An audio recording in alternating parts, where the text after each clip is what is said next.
stay inside the areas that you're kind of confined to, but again, don't try and run along these little railed areas because there's really no point.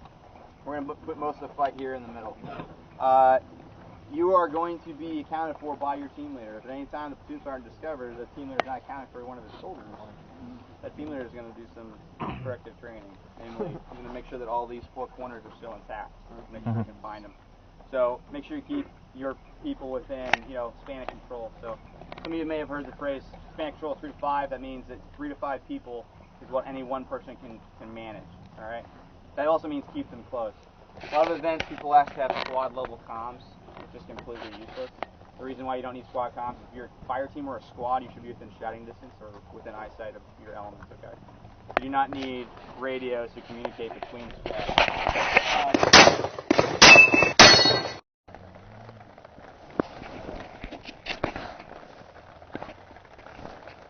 Okay, I think it's like 3 in the morning. We jumped off, or started, like at 10. And it's been pouring ever since. It stopped a little here and there. We had to use our ponchos, of course, as you can hear. It's been steady rain. So, everybody's dug in. We have our little tent, hobo shack. And as you can see, there's I guess we're Russians, we might attack or something like that in the valley. But it's very cold, very wet. Very difficult. A lot of people have already dropped out within the first 2 hours or so due to just the cold and wet and carrying their own rucks. So I think I don't remember exactly how many miles or yards. We first did 600 yards to point, dropped off our rucks, like our packs, and then we, I guess, flushed through in a column before us to make sure there's nothing out there, and then we came back, got our rucks, and then another 300 yards. So, a couple hours out there in the dark, cold, rain, but really fun, really cool. So it's a great experience. So, okay, I have to go back to sleep now. See you guys in the morning.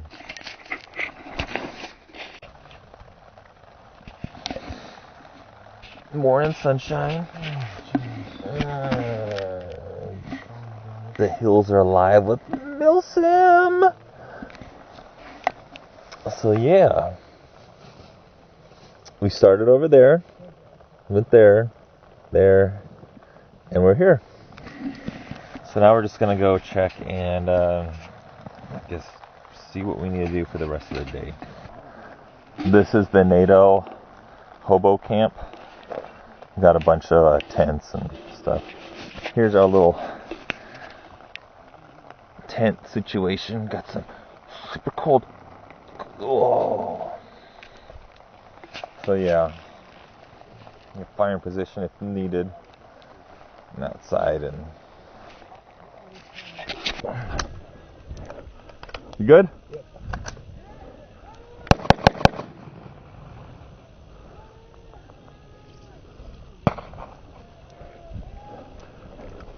Let's medic these guys, or I'll try. Go, I'll cover you. Okay.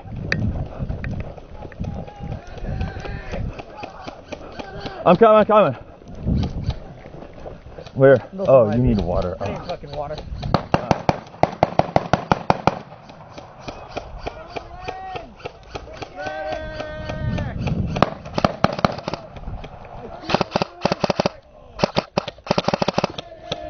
Cool. We're in the Hummer convoy heading somewhere. Do you have eyes on Mario? Yeah, Mario's looking at both. Okay, cool. Oh, we're near the parking lot, it looks like. I think that's it.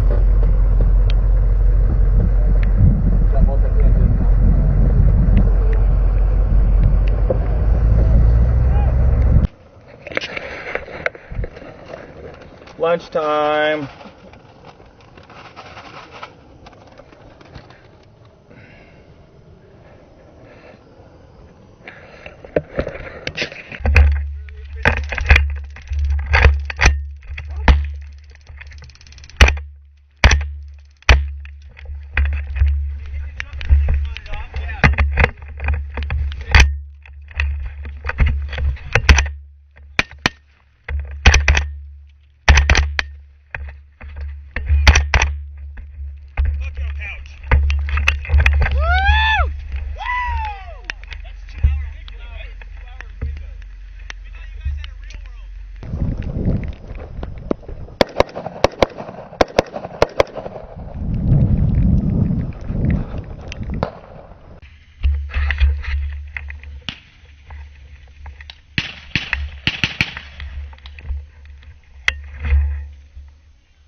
Okay, on you.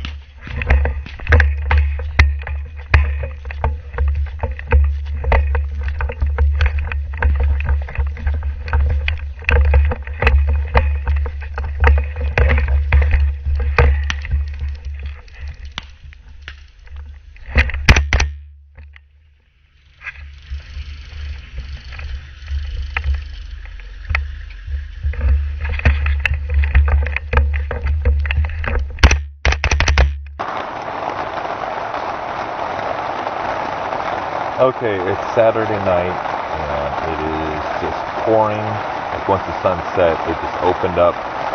After, of course, we were attacked by the Russians, a whole platoon, a squad of them just tried to attack us. We stopped them, of course, but once sunset, it just opened up, and listen, you can hear the rain. It is just pouring like crazy outside. So, Roland and I are pretty situated in our sleeping setup. Can't really see. I'll film it in the morning, but using 2 tarps, a good trench. We're both kind of sitting, laying down, and it's about 10 degrees warmer inside than outside. So it's basically buttoned up. There's no real airflow, so it's actually pretty comfortable. I can't see my breath, so that's a good sign. Earlier, you can see your breath just because it's so cold, and it's like 60 or so in the sun. But pretty good. It's just very demoralizing because of the heavy rain, but it's still cool to see the Russians attacking, just because they're very diehard when it comes to this game, or actually this event lifestyle. So hats off to them. But other than that, that's the night report. I guess see you guys in the morning for more gameplay, hopefully. And okay, it's Sunday morning. Not to show off, but I have a dry spot where Roland's sleeping. Dry spot where I was sleeping. Everybody else got flooded out because it rained like tsunami status. Our neighbors just got up and left. They left in the middle of the night. You have crazy rain, like just puddles. I think we're down to 22 or 25 NATO. Everybody else is gone. Russians got washed out. Just crazy rain. So only a couple of us survived, I guess. Milsim West, the immersions.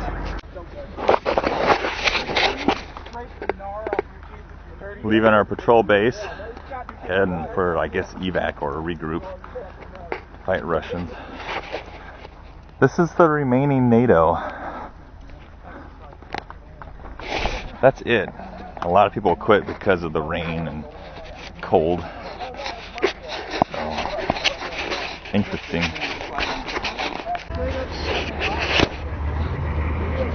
Heavy rains caused that. Can't even cross. I think it's a Russian body. I don't know. But yeah, crazy rains. Roland, look at me. Selfie time. Okay, Roland and I, we left our patrol base and ruck back like, what was it, a mile or 2? Probably somewhere around there. Full gear, of course. TAG Taylor 3-day assault plus packs were great. Sales pitch intended. So now we're just waiting for our ride of Tang. So yeah, another great. What? Morning. Morning. I got some really great pictures of the little convoy coming through the river. Oh, cool. Okay, good. Did I interrupt your video? I'm sorry. No, you're good. That's Scarlita. She takes her pictures. And there's Clarkson, the man behind Milsim West. I like them. So yeah, another great Milsim West adventure. So if you guys are badasses, you should go. If not, stay home. Step around them so you don't discount. Go. And I'll know. I thought he said. Oh, he said Jim. If you didn't sleep in a hooch, just stand here and wait. What again? Okay. All right, listen up. Okay, so We would lose. before we close, we're going to do a couple things. A, I want to recognize our sponsors real quick before we finish the talking circle. Then,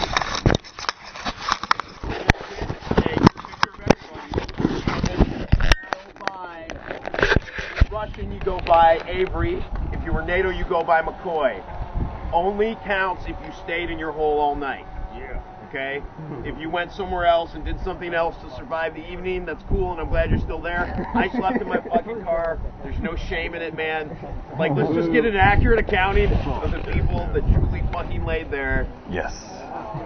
They're gonna be the ones that have got that fuck it look on their face. Yeah. Okay. So, I want to thank Evic for bringing out the Humvees that they brought. I don't see George or anyone from them right now, but Evic is dope. They're a big part of why we're able to do this kind of shit, because they subsidize our cadre so that we can bring these dudes out here from all over the country to make this shit pop.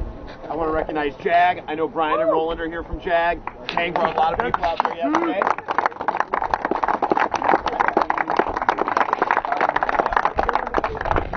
JAG has been our longest sponsor. They're our longest running sponsor ever.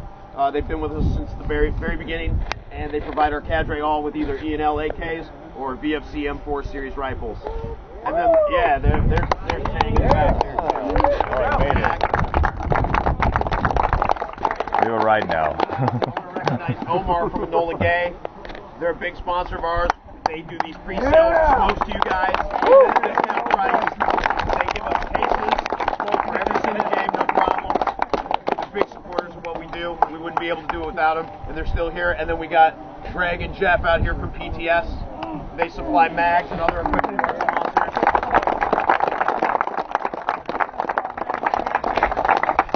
What?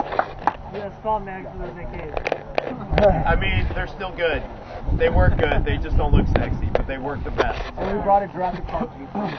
And they brought, yeah, and we brought, so if anybody wants to hang out and talk about vapes or fedoras with Craig and Ed.